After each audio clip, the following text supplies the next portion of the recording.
Jack, have you ever seen with your own eyes the fountain of youth?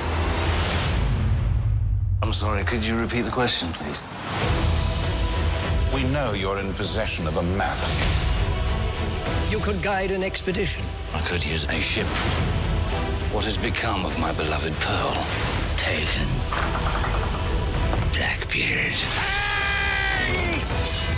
The Riggin had come to life. Our own ship turned against us.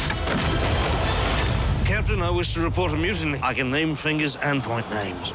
Perfect. It's almost like having two captains, seeing you in the same scenes with Johnny Depp playing Captain Jack Sparrow, because it's like, I guess, a cockfight in a way with the two roosters. Well, when we shot the stuff in the Spanish camp where circumstances force us to work together, we were saying, you know, if these two guys could actually join forces, they would be the most formidable team.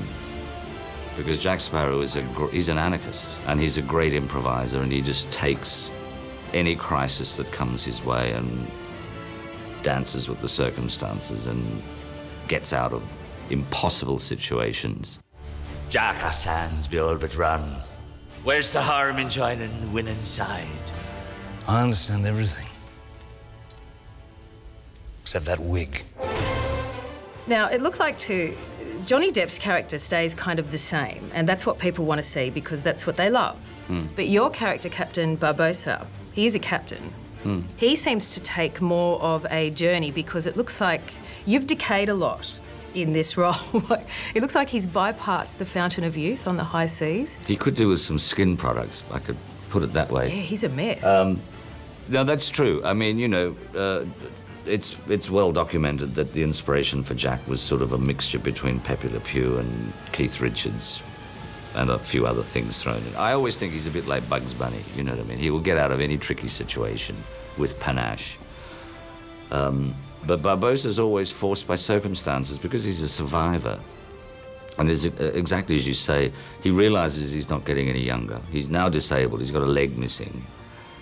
And there's a reason for that, because I don't want to give any spoilers.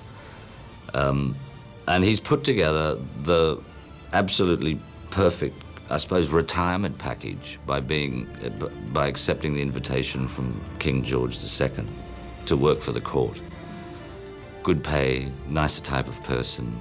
I think it really appeals to Barbossa's vanity. He's always had pretensions to be a gentleman, even from the first 3 films, you know.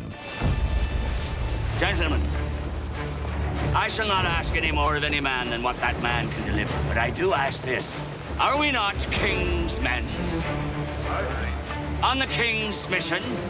Aye. I did not note any fear in the eyes of the Spanish as they passed us by.